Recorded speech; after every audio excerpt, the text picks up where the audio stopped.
กราบนอบน้อมบันตาน้อมระลึกถึงอย่างองค์สมเด็จพระผู้มีพระภาคเจ้าอรหันตสัมมาสัมพุทธเจ้าพระองค์นั้นผู้ตรัสรู้ชอบได้โดยพระองค์เองด้วยเนื้อเส้นเก้าของข้าพเจ้าและขอถวายความเคารพนบน้อมไหว้สามาอย่างครูบาอาจารย์พระเถระเจ้าพระภิกษุสงฆ์สามเณรทุกรูปและขอเจริญพรมาอย่างพ่อออกแม่ออกศรัทธาโยมพ่อโยมแม่พ่ออุ้ยแม่มอนท่านผู้ฟังผู้มีบุญทุกท่านมาแล้วธรรมะยามแรงเมื่อสักครู่โยมพ่อโยมแม่ก็ได้ฟังน้ำฟังธรรมเปิ้นว่าทำข้าวทำเนื้อเรื่องทำชาดกที่เป็นเรื่องที่ครั้งองค์สมเด็จพระผู้มีพระภาคเจ้านั้นเป็นพระโพธิสัตว์นั่นเอง แล้วก็เป็นข้อคิดดีๆก็น้ำทำฝีปากของท่านทั้งสองรูปนั้นก็ถือว่าเรามาเอาใจก็เป็นสิ่งที่โยมพ่อโยมแม่วันนี้เราได้รับฟังกันต่อมาก็มามาจาอยู่กับตัวเจ้าวัดทุ่งปะเก็ดโดยอาตมาภาพพระครูไพศาลสุทธกรเจ้าอาวาสวัดทุ่งปะเก็ดตำบลหนองหาน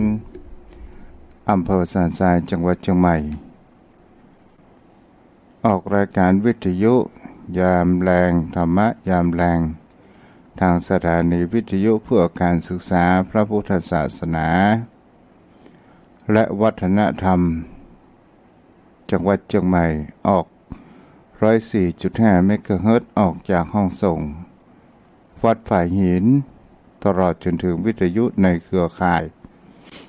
ได้รับความเมตตาจากท่านอาจารย์พระครูสมุวิศวัตรวรกิจโจผู้อำนวยการสถานีวิทยุแห่งนี้ด้วยความมีจิตมุ่งหมายในการเผยแผ่ธรรมมามาจ้าเป็นกู้เป็นกิมโยมพ่อโยมแม่ท่านพระอาจารย์นั้นถือว่าเป็นผู้ปิดทองหลังพระโยมพ่อโยมแม่ก็หันได้ว่าผู้ปิดทองหลังพระนั้นหาได้ยากวันนี้เราก็มาอยู่กับกันศรัทธาญาติโยมทั้งหลายชีวิตของคนเฮานั้นบ่สามารถที่เฮาจะเลือกเกิดได้แต่เฮาเลือกสามารถที่จะกระทำได้แต่บุญญาวาสนาของคนเฮานั้นมันมีความแตกต่างกันถึงเฮาจะเป็นคนยากคนจนถึงเฮาพร่ำบรวยแต่เฮามาแก้ไขชะตาชีวิตของตนตัวของเฮาในการประพฤติทำแต่คุณงามความดีทำแต่สิ่งที่เป็นบุญเป็นกุศลก็ถือว่านั้นเฮานั้นได้รับการยกย่ององค์สมเด็จพระสัมมาสัมพุทธเจ้าพระองค์นั้นได้ยกย่องทางด้านความประพฤติกันเป็นส่วนใหญ่ฉะนั้นศรัทธาญาติโยมแต่ถึงว่าคนที่มีฐานะร่ำรวยแต่มีนิสัยแห่งการเอารัดเอาเปรียบคนอื่นข่มเหงคนอื่นก็ถือว่าเป็นคนเลวแต่คนที่มีฐานะ มีเงินมีทองมีทรัพย์สินแต่เป็นคนที่มีความประพฤติดีก็ถือว่าเป็นคนดีแต่คนที่มีฐานะอย่างจนยังมีกับมันมีความยังมันมีในทางด้านการประพฤติทำคุณงามความดีเตื้อก็ย่อมได้รับกรรมวิบากนั้นไปตามลงไปเรื่อยๆนั่นเองจมพ่อจมแม่วันนี้ตัวเจ้าก็มีเรื่องที่คนเฮานั้นบ่ค่อยได้กันนี่ก็เป็นสิ่งที่ทุกเจ้านั้นก็ได้เห็นมาส่วนหนึ่งและก็ได้จำมาลาอู้มาจ๋าในสิ่งที่เพิ่นว่าสาเหตุของความฝัน4ประการตามหลักพุทธศาสตร์เจ้าพ่อเจ้าแม่คนเฮานั้นมีความฝันเกิดขึ้นอย่างใดพ้องอย่างทำเมื่อเฮาฝันถ้าอู้ถึงทางวิทยาศาสตร์เขาก็มีการวิจัยพบว่าความฝันนั้นเกิดจากการทำงานของจิตใต้สำนึกแต่ในทางพุทธศาสตร์หรือว่าในทางพุทธศาสนากล่าวว่าความฝันนั้นเกิดมาจากเหตุปัจจัย4อย่างโยมพ่อโยมแม่ที่รับฟังถ้ามีปากกามีสมุดอยู่ใกล้ตัวก็จดเอาไว้เหตุประการแรกนั้นก็คือคำว่าธาตุวิปริตก็หมายถึงว่าร่างกายของคนเฮานั้นบ่ค่อยปกติและก็มีความบ่สบายจึงเกิดขึ้นความฝันอันเป็นความฝันในเรื่องบ่ค่อยจริงกันเป็นส่วนใหญ่เวลาคนเฮานั้นบ่สบายป่วยเมื่อยไข้อย่างใดอย่างหนึ่งเฮาก็จะมีการฝันไปต่างๆนานาหลายสิ่งหลายอย่างนั้นเกิดขึ้นแต่เรื่องเหล่านี้มันบ่ค่อยจริงต่อมาประการที่สองก็คือคำว่าจิตนิวรณ์ก็คือจิตนิวรณ์ก็คือความจิตของเฮานั้นไปผูกพันอย่างเช่นเฮามีจิตความผูกพันกับสิ่งใดสิ่งหนึ่งจะเป็นสิ่งของสถานที่หรือบุคคลที่มันนำมาปรุงแต่งเป็นความฝันเช่นฝันถึงคนที่เรารู้จักกันที่ยังมีชีวิตอยู่หรือชีวิตไปแล้วอาจจะฝันดีหรือฝันร้ายก็ได้ฝันบางครั้งบางคราวอาจจะเป็นเรื่องจริงบางครั้งบางคราวก็เป็นเรื่องไปจริงเป็นสิ่งที่คนเราจะหันได้ว่าหากว่าคนเรานั้นชาวพุทธของคนเรานิยมว่าฝันถึงบุคคลที่เสียชีวิตแล้วก็จะต้องมีการทำบุญอุทิศส่วนบุญกุศลทานขันข้าวเพื่อความสบายใจหรือทำบุญตักบาตรอย่างใดอย่างหนึ่งทำบุญอุทิศให้เขานี่ก็คือความฝันประเภทที่สอง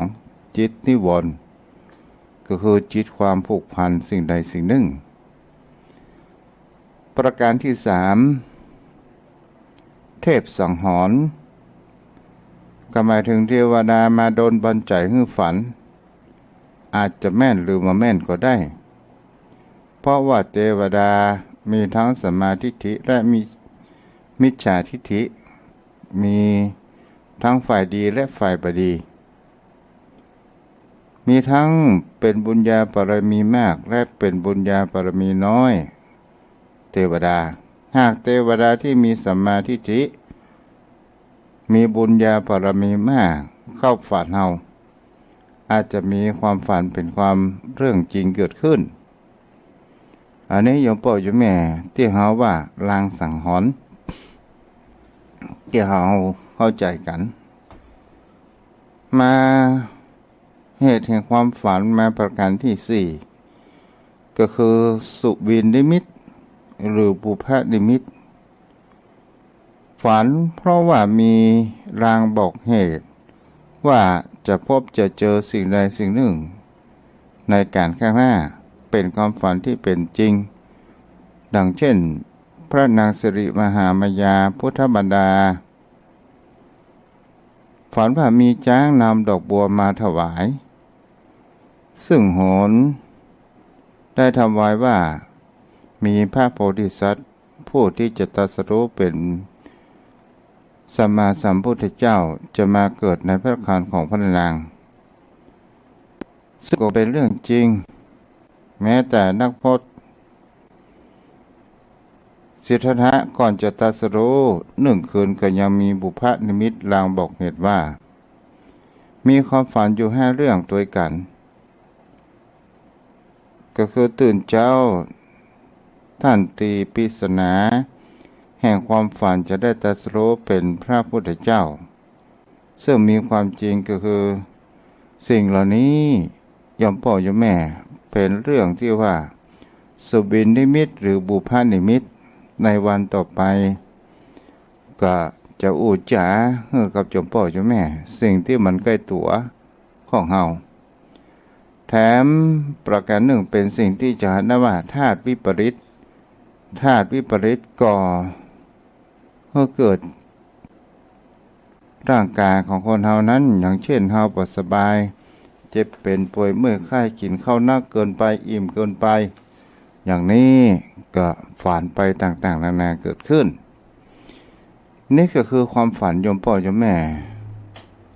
ความฝันมันก็มี2 ประการด้วยกันถ้าว่าความฝันเป็นสิ่งที่เราฝันและคือความมุ่งมั่นที่เราจะไปถึงในสิ่งนั้นก็คือเป้าหมายในชีวิตของคนเรานั่นเองความฝันเด็กๆว่าอยากจะเป็นนั่นจะเป็นนี้บางคนนั้นก็ไปถึงบางคนนั้นก็ไปบ่ถึงบางสิ่งบางอย่างเราจะหาได้ว่าความฝันทางด้านนอนหลับฝันเป็นสิ่งที่เราจะหาได้ว่าจิตบางครั้งบางคราวของเรานั้นมันแบบพักผ่อนมันเที่ยวเล่ร่อนแอวมันแบบหลับเหมือนกับตาที่เราหลับจิตมันก็ไปผูกสิ่งนั้นสิ่งนี้ที่เปิ้นอุปมาว่าจิตเหมือนดังคนเล่ร่อนมามีที่อยู่และอาศัยมามีบ้านเป็นที่พักเหมือนร่างกายของคนเฮาถ้าว่าบุคคลใดที่อยากจะสร้างที่พักให้กับจิตนั้นก็หมายถึงว่าจงสร้างบ้านที่พักในการที่เฮาเจริญสติไหว้พระสวดมนต์ทำสมาธิแผ่เมตตาตามนั้นจิตจะมีที่พักนั่นเองโยมพ่อโยมแม่วันนี้ก็มาจะเข้าสู่ธรรมะที่เราจะได้มาสนทนาจากันวันนี้ก็หันว่าวันเวลามันผ่านไปเว้ยวันนี้30 กรกฎาคมแล้วโยมพ่อโยมแม่ว่าเว้ยแวบเดียวก็จะผ่านไปวันนี้จะมาจาเกี่ยวกับเรื่องคำว่าปากหุยปากปูนะศรัทธาญาติโยมทั้งหลายเป็นสิ่งที่คนเรานั้นก็คือในคนที่เรามันมีคำว่าความสำรวมชอบกาใจกำกำจาทิ่มแทงบุคคลคนอื่นพระองค์นั้นได้อุปมาเหมือนว่าทหารข้าศึกที่ทิ่มแทงจ้างด้วยหอกดาบลูกศรฉันใดถ้าเราทนได้ด้วยคำหยาบ คำอู้คำจามีความอดพึงอดกั้นเมื่อได้นั้นเรื่องนั้นมันก็จะการไปเองวันนี้เราจะหันว่าโรคมนุษย์ของคนเฮานี่มันก็มีมาตั้งแต่เมินที่คนมีอยู่คนประเภทหนึ่งคือคนที่ชอบจับกลุ่มนินทาชาวบ้านชอบอู้เรื่องของคนอื่นโดยไม่ได้คำนึงถึงคำพูดที่ออกไปนั้นว่ามันจะจริงหรือไม่จริงเท็จจริงประการใดอาจจะสร้างความเสียหายต่อคนที่ถูกอู้ถูกฉาที่เปิดห้องว่าคนชอบนินทานี่ชอบนินทาเรื่องคนอื่นนั้นมีความสนุกสนานแต่คนอื่นนินทาเรื่องของตัวเองนั้นเกิดแห่งความเศร้าโศกเสียใจความร้อนใจเกิดขึ้นอันนี้ก็เป็นสิ่งที่คนเฮานั้นเฮาลองคิดว่าเอาใจเปิ้นมันใส่ใจเฮามันก็เป็นอย่างที่แท้จริงเกิดขึ้นและก็เป็นสิ่งที่เฮาจะหันได้ว่าคนประเภทนี้มีอยู่บนโลกนี้กันเป็นสุนัขที่เปิ้นได้ตั้งอูจ๋าปากหอยปากปูทำไมพวกปากหอยปากปูเฮาก็ลองมาดูว่าปูกับหอยมันมีปากแต่มันเป็นเพียงแค่มันจะอู้จะจาอย่างนี้คงแทบจะไปได้ยินแทบจะมามีก็ว่าได้ก็คือเป็นสิ่งที่คนเฮานั้นจะหันได้ว่าในธรรมข้อนี้เป็นปริศนาแห่งคำว่าถ้าเฮาเมาไปสนใจเรื่องราวกรรมนินทาของคนอื่นและเฮาเอามาใส่ใจเฮาก็จะหันได้ว่าจิตใจของเฮาก็คงจะเป็นบ้าในการที่เฮาได้ยินเรื่องนี้น้อยเรื่องนั้นน้อยและเฮาเก็บเอามาใส่ใจคำชุบชิบนินทาต่างๆที่มันเกิดขึ้นจมพ่อโยมแม่ก็เป็นสิ่งที่เฮาจะหันได้ว่าเฮาบ่สามารถที่จะหลีกเว้นคนพวกเหล่านี้ได้มาทุกยุคทุกสมัยตั้งแต่ครั้งก่อนพุทธกาลและสมัยครั้งพุทธกาลองค์สมเด็จพระสัมมาสัมพุทธเจ้าของเฮาเจ้าพ่อเจ้าแม่เฮาเราก็มาสังเกตดูว่าในกรณีนี้เนี่ยทางพุทธศาสนาเพื่อจะสอนว่าเมื่อคนส่วนหนึ่งนั้นบ่ค่อยสำรวมคำอู้คำจามักอู้ไปโดยบ่ได้ความคิดแน่คิดหลังต่างๆชอบใช้ปาก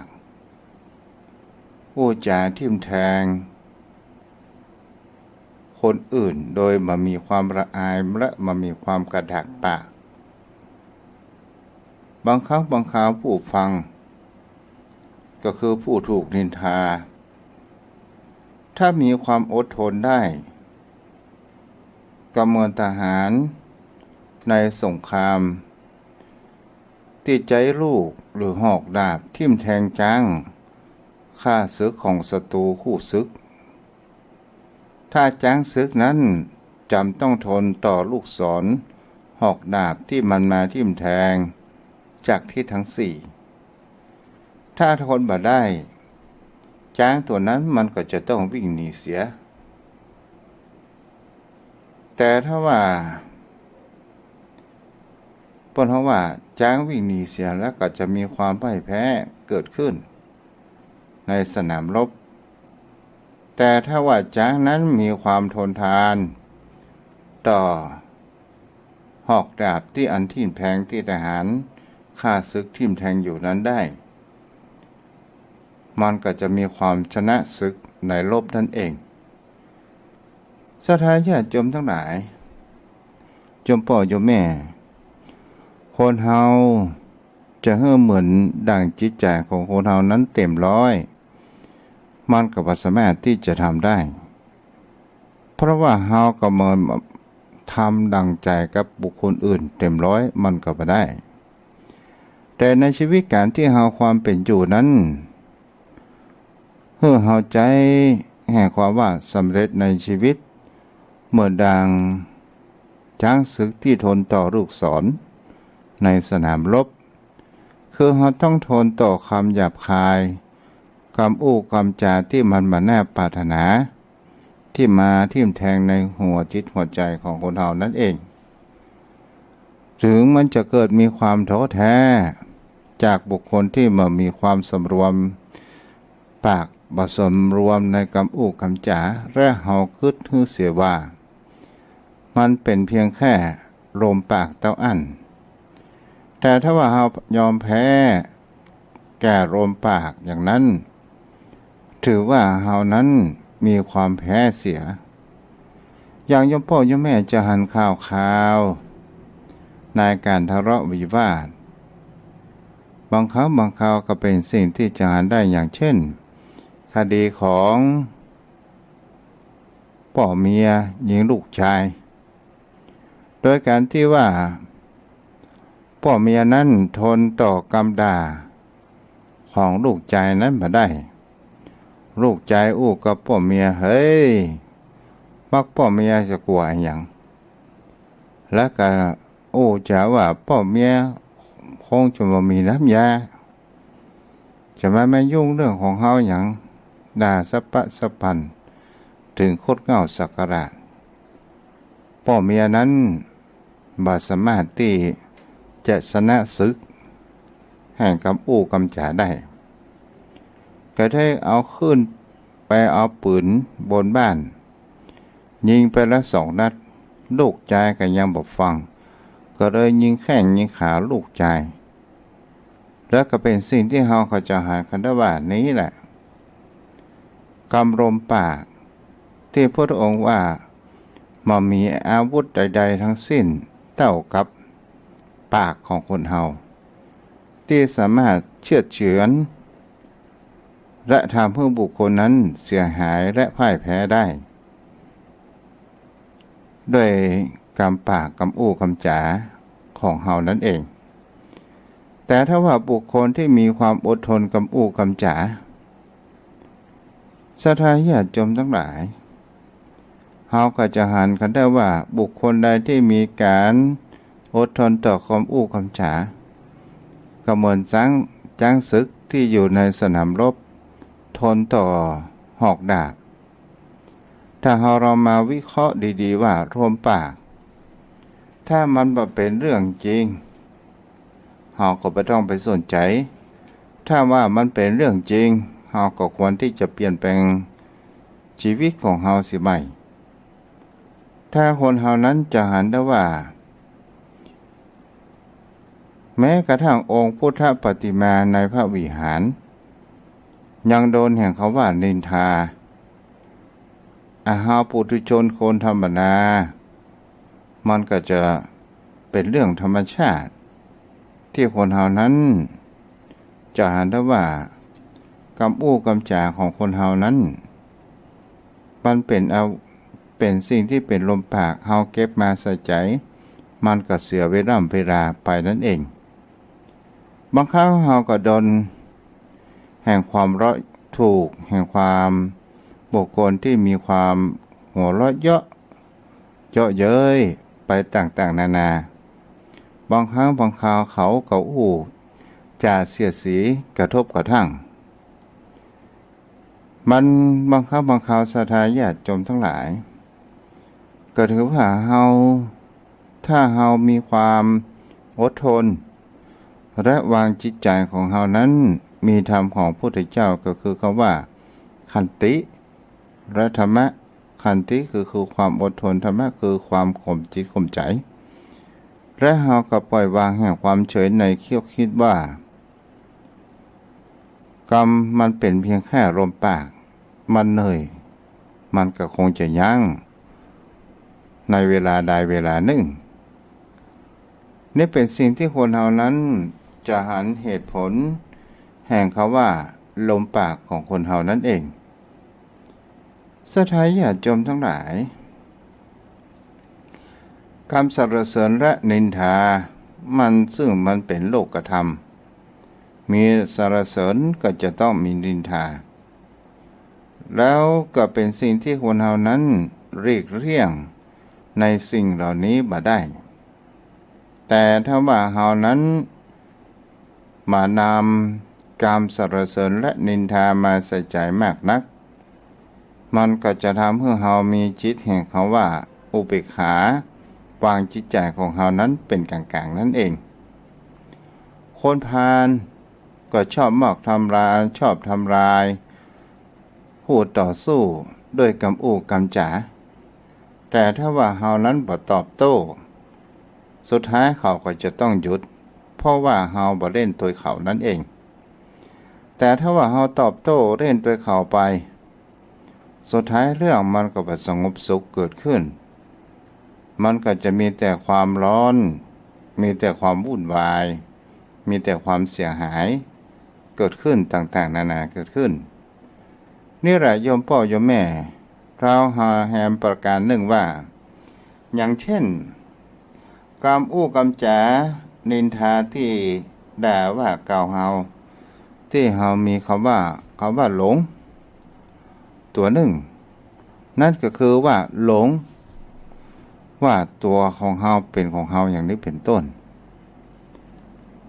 สถาญาติโยมทั้งหลายอย่างเช่นมีบุคคลมายืนด่าว่ากล่าวบ่มว่าโคตรตระกูลมุนเง่าของเฮาอย่างใดก็ตามแต่ถ้าเฮาลองคิดดูว่าปล่อยให้เขาด่าปล่อยให้เขาว่าถ้าเฮาบ่รับคำอู้คำจาของเขามันก็จะต้องย้อนเข้าตัวของเขานั่นเองแต่มองว่าถ้าว่าเป็นทางไสยศาสตร์เขาเรียกว่าของพลิกเข้าของดำพลิกเข้าหาตัวเจ้าของมันเองนี่ก็เป็นสิ่งที่เราก็จะหันได้ว่าเราจะเอาชนะแห่งคำว่ากำอู้กำจ๋านินทากำด่ากำเสียดสีกำเยาะเย้ยถากถางหัวเราะเยาะเย้ยต่างๆเจ้าพ่อเจ้าแม่ตราบใดคนเฮานั้นบ่จากกันความเปลี่ยนแปลงของคนเฮานั้นมันก็ยังเป็นสิ่งที่เฮานั้นยังหันได้อยู่ตราบใดคนเฮานั้นบ่จากกันเฮาจะไปว่าเขานั้นเป็นคนดีตลอดไปนั้นก็หาบ่ได้จะไปว่าเขาเป็นคนพาลชั่วตลอดไปนั้นก็หาบ่ได้แต่บุคคลที่ล้มหายตายจากไป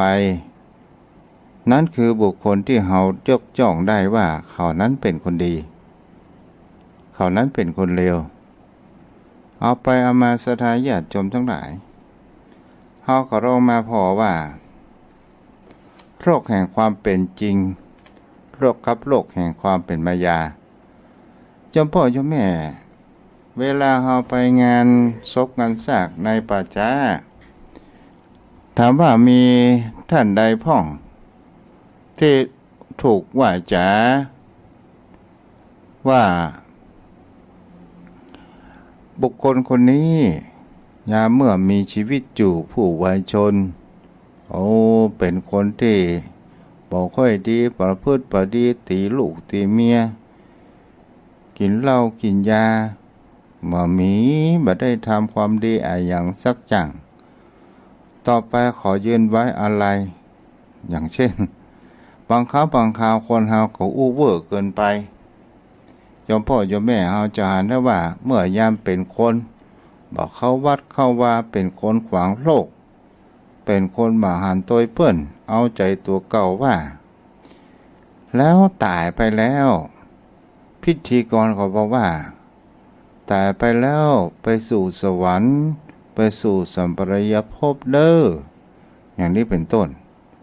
มันขัดแย้งกันนะศรัทธาญาติโยมทั้งหลายกับโลกแห่งความเป็นจริง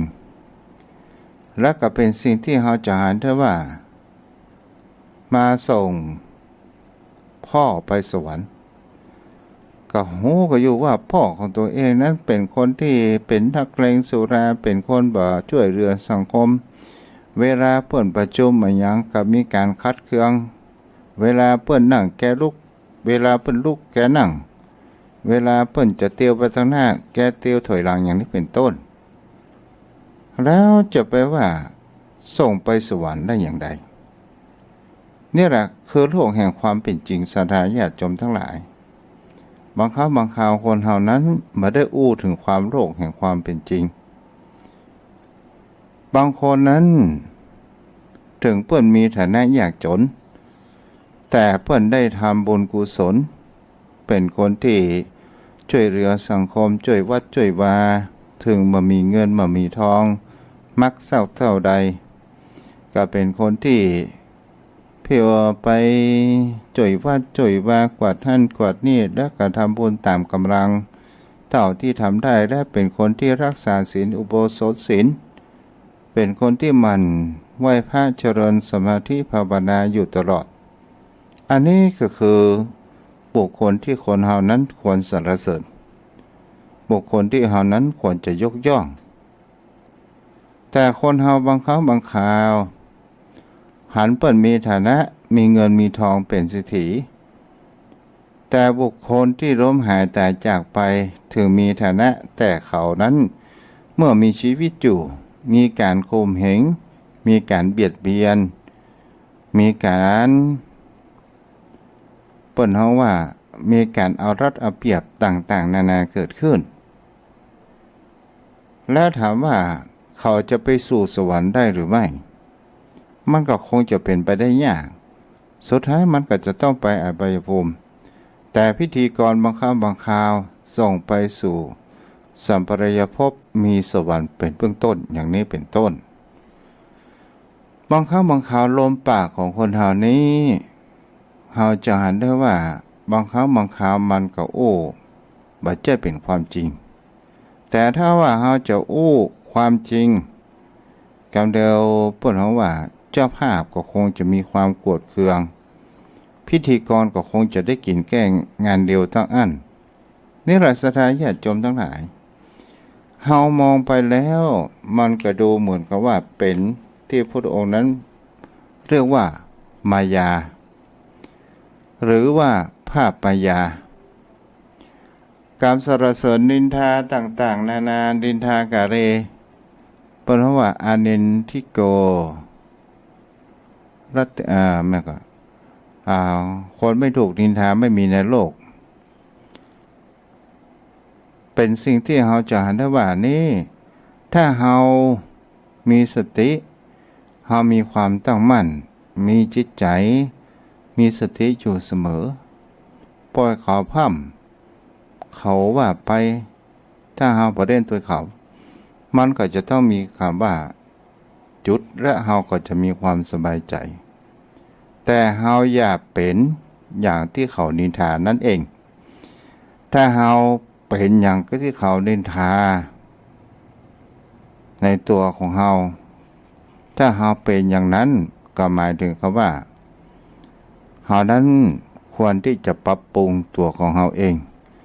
แต่บางคนบางท่านศรัทธาญาติโยมทั้งหลายอย่างเช่นเราจะกระทำบุญกุศลในอย่างก็ตามบางครั้งบางคราวคนเฮานั้นก็เป็นมั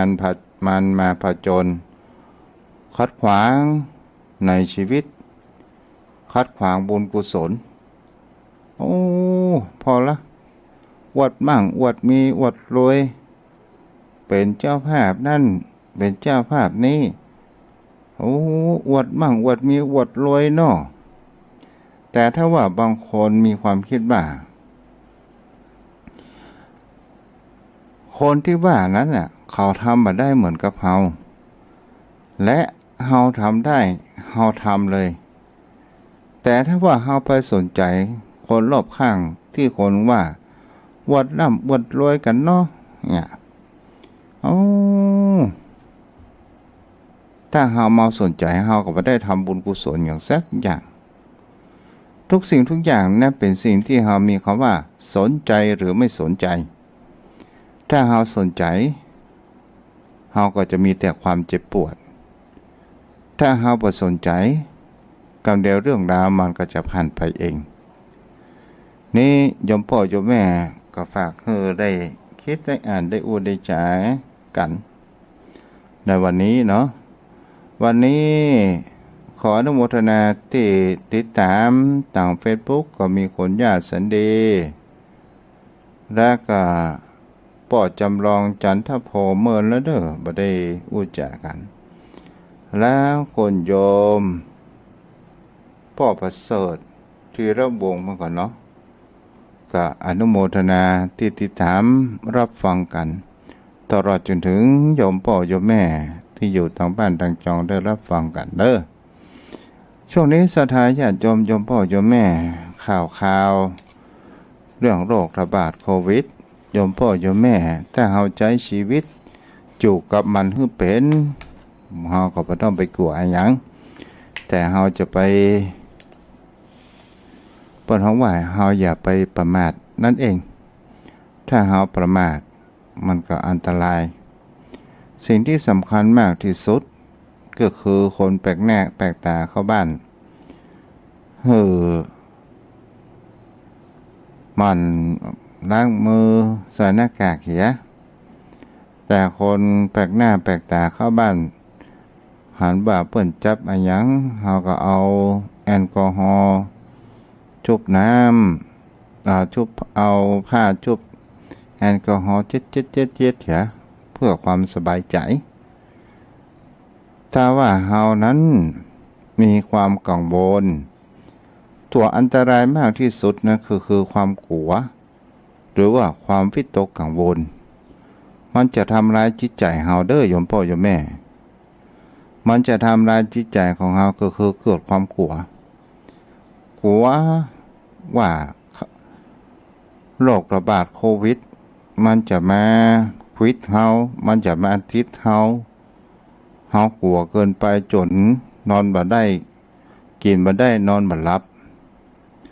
สุดท้ายเฮาก็จะต้องเป็นคำว่าซึมเศร้าต้องไปหาจิตแพทย์ฉะนั้นอย่างก็ตามเฮาก็บ่ต้องไปกลัวเกินแต่โยมพ่อโยมแม่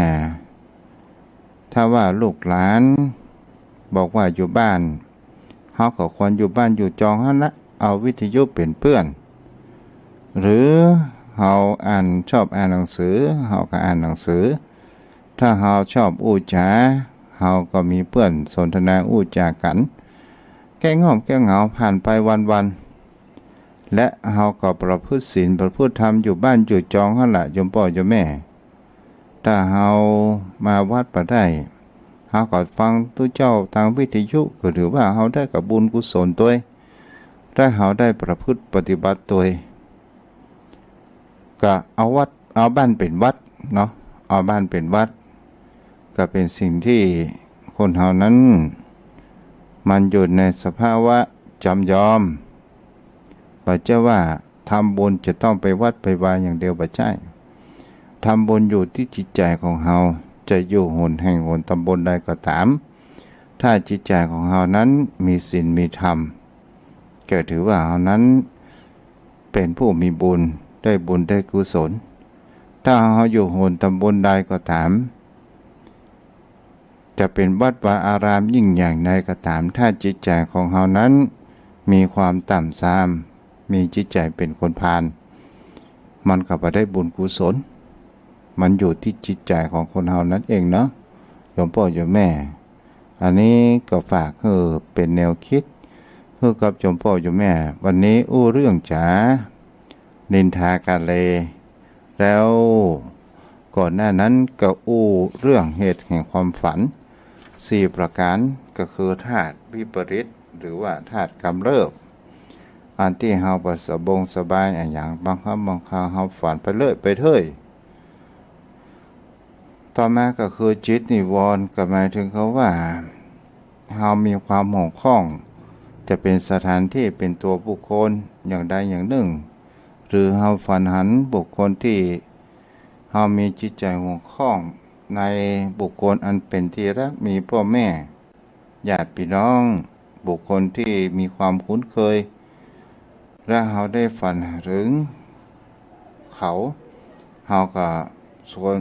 วิธีของชาวพุทธก็คือการทำบุญอุทิศการเป็นส่วนใหญ่เทพสังหรณ์ก็คือเทวดาที่มาบัดดลใจให้เฮานั้นบางครั้งบางคราวเขาทำให้เฮานั้นฝันเป็นลางสังหรณ์เกิดขึ้นอย่างคำว่าฝันเขี้ยวร่อนฝันไฟไหม้ฝันตกน้ำฝันตกหิวฝันตกหิวโยมพ่อโยมแม่มันเป็นฝันขึ้นใหญ่เนาะฝันตกหิวนี่ทุกเจ้าก็จำได้เมื่ออายุ14เนี่ย13-14ฝันตกหิวใจวิวขนาดเนาะเพิ่นบอกว่าฝันขึ้นใหญ่ต่อมาก็คือสุบินนิมิตคือว่าบุพนิมิตฝันที่อาจจะเป็นเรื่องจริงในชีวิตที่จะเกิดขึ้นเอาละโยมพ่อโยมแม่วันนี้ก็อยู่พอสมควรแก่เวลาตนตัวทุกเจ้ามาเมินเนาะอันยังก็ตามนักมากเกินไปก็บ่ดีน้อยเกินไปก็บ่ดีเดินทางสายกลางอย่างเร็วไปใช้สายกลางถนนนะถ้าสายกลางถนนนี่ก็โดนรถโจรอย่างเดียวนะโยมพ่อโยมแม่เนาะเอาละโทรเข้ามาได้เด้อ063-163-9950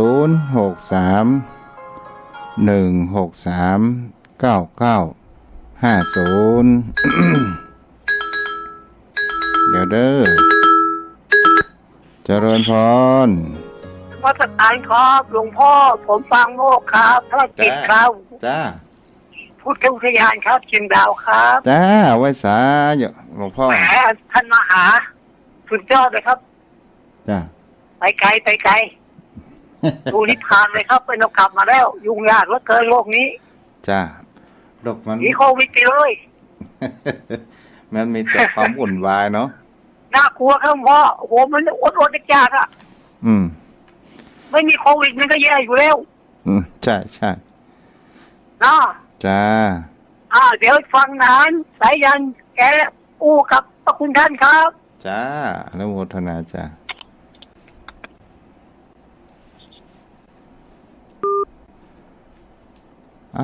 โทรเข้ามาได้เด้อแม่ปะไกพึกวันนี้ปัตตันเนาะเจริญพรไหว้สาเจ้าแม่การนิทากะเลไม่เทน้ำเนาะ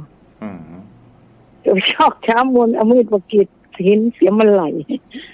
แม่ตื้อมาสนใจเขาเนาะจ้าปล่อยเขานินทาไปเถอะประเดี๋ยวนี้หัวใจมันมีแล้วหัวใจว่าง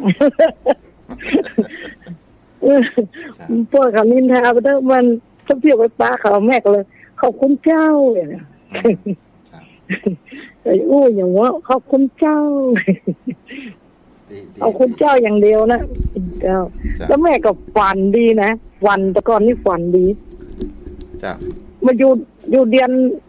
อนลูกคนน้อยนี่เนาะประหารว่าพ่อนี่นะพ่อเป็นตายแล้วต้นไปตะพ่อก็ชวนไปอยู่ตัวชวนไปอยู่ตัวอย่าอันเพิ่นมาหันที่หันโอ้ยเป็นสวนดอกไม้งามแล้วขี่รถทัวร์มาเนาะมาตึกกันเป็นหมู่อยู่ธรรมดานี่แม่เขาก็ไปเหี่ยวด้วยพ่อมันดีแล้วก็ก็ชวนไปแม่มาไปแม่ว่าแม่บอกไปเพราะว่าอยู่เลี้ยงลูกอยู่เนาะมันมีไก่พอเนาะก็จะดึงแขนขึ้นรถติดอ่ะแล้วลูกนี่ก็ให้ดินแม่ก็อยู่นอกประตูต่อยท้องอย่างไรมึงกับใครตื่นอ่ะแล้วก็หัวลูกนี่ตกเบาะไปว่าแม่ก็ยังมาตื่นด้วยนะพอแม่ดึงมือออกจากต่อได้นะแม่ก็ตื่นเลยอ่ะแม่ก็ตื่นเลยแล้วก็มาพอลูกก็ทดตกเบาะไปว่าหัวเก็บตกเบาะข้างหน่อยแม่ก็ต่อยประตูเพราะใจก่อนเนาะนอนสองคนลูกเท่านั้นจ้าคนดีถ้าขึ้นรถมีไปนี่เหมือนเมียเนาะเจ้าแล้วก็ฟันหลายอย่างนะไป ก่อนเจ้าขึ้นรถเมล์ไปแล้วก่อนนี้ไม่ได้ละเจ้าบุญรักษาได้ไหมได้กำลังใจท่านเจ้าดีแล้วได้เล่าประสบการณ์ให้ฟังกันเนาะ0631639950ถ้าพอมีไผพ่อนั้นโทรเข้ามาได้เนาะสนทนาธรรมกันได้เด้อ0631639950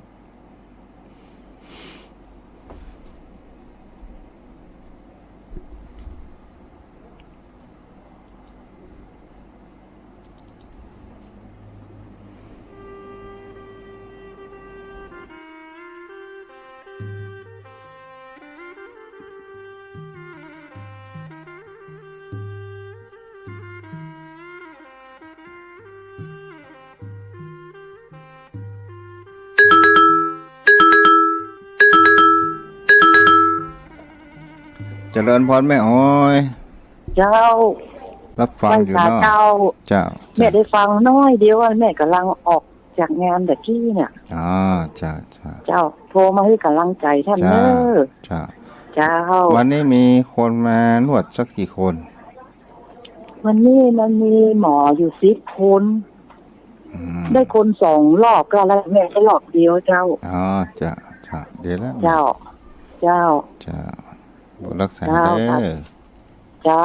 สาธุเจ้าโทรเข้ามาได้0631639950เจริญพรบ่นานครับขอกราบแทบใต้ไว้สาบารมีธรรมท่านเจ้าด้วยความเคารพอย่างยิ่งครับอันนี้ก็ได้ฟังน้ำฟังธรรมจากท่านพระคุณเจ้าเสริมสติปัญญาของตัวเก่าครับเรื่องท่านเจ้าเรื่องถึงอันนินทามันจึงมีมากับโลกเหมือนท่านเจ้าเนาะถูกต้องมันเป็นประธานบ่มีไผครับผมบ่มีไผที่จะหลีกพ้นมันได้อยู่ที่ตัวเฮาจะได้หลีกคนเดียวครับคำว่าหลีกนี่ก็คือ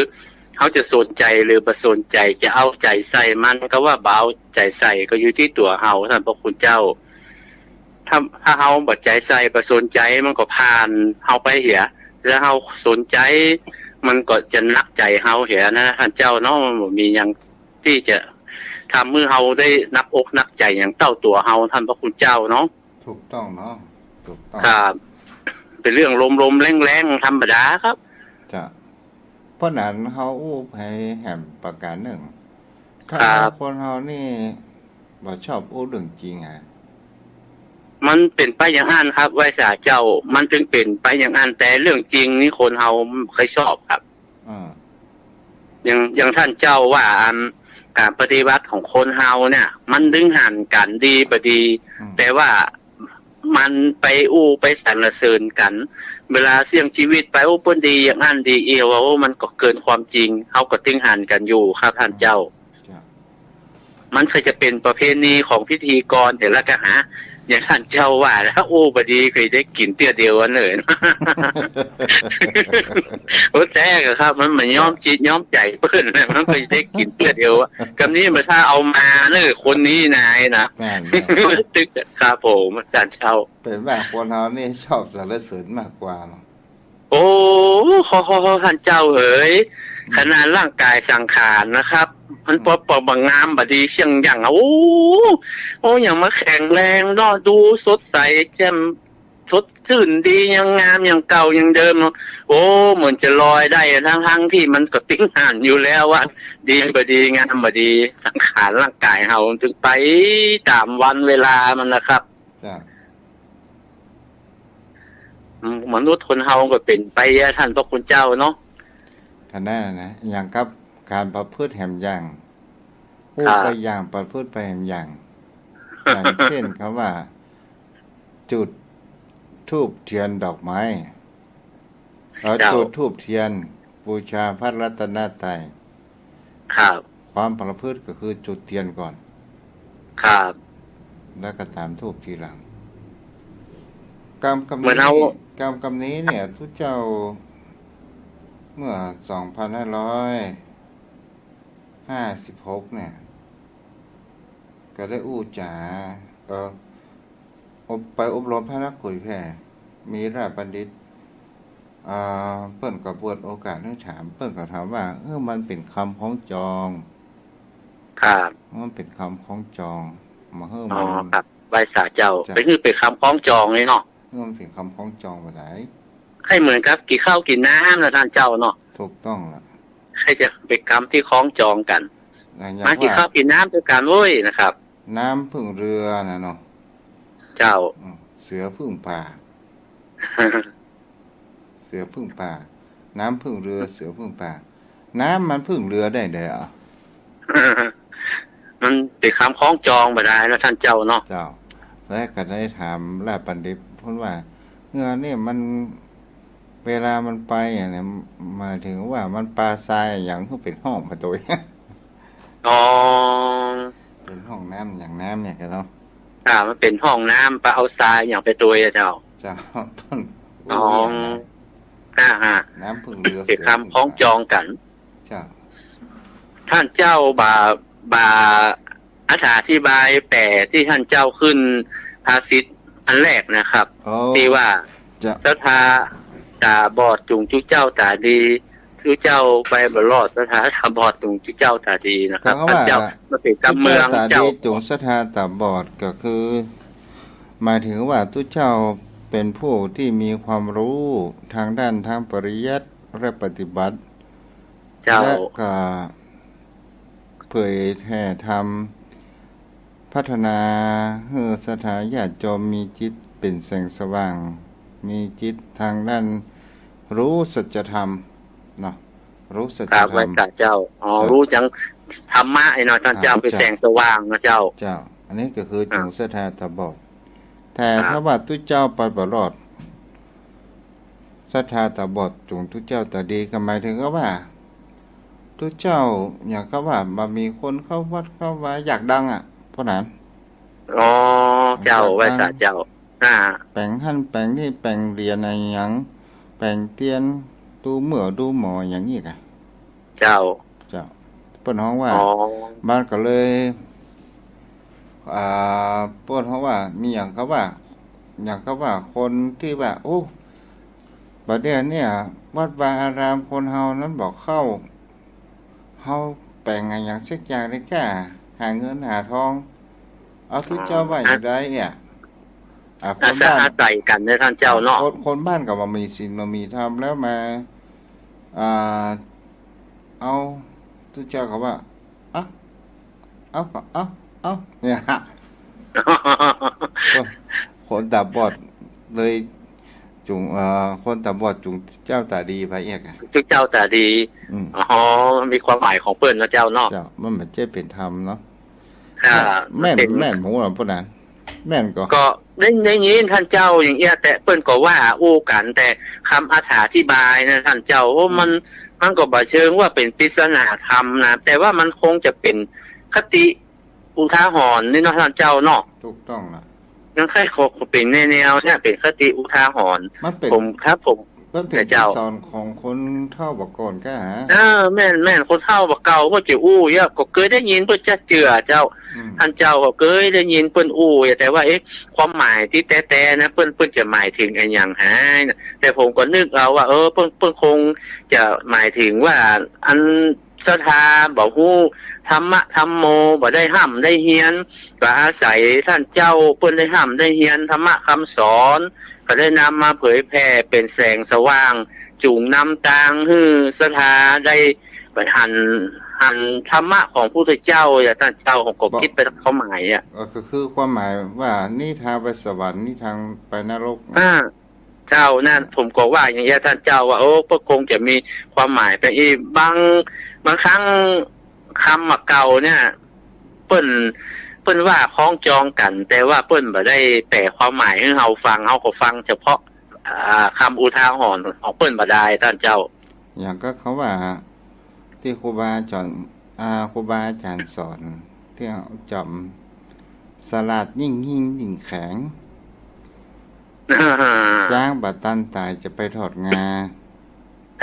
ศพบัตันมาจะไปก่อของหลวงเจ้าเพิ่นก็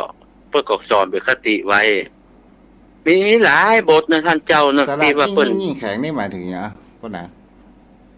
เอาความหมายในความตรงมันหรือว่าความหมายในประวัติของอันในความหมายโดยเข้าใจตามที่ผมเข้าใจว่าสลัดยิ่งแข็งนี่ก็คือผู้คนที่ได้ห้ำได้เฮียนได้ศึกษาอย่างมายิ่งมีวิชาแก่กล้านะผมเข้าใจไปจะอี้นะท่านเจ้าแล้วก็ถ้าความหมายแหมยังมันจะว่าจะท่านเจ้าโอ้ปัญหาตัวนี้เนี่ยโอ้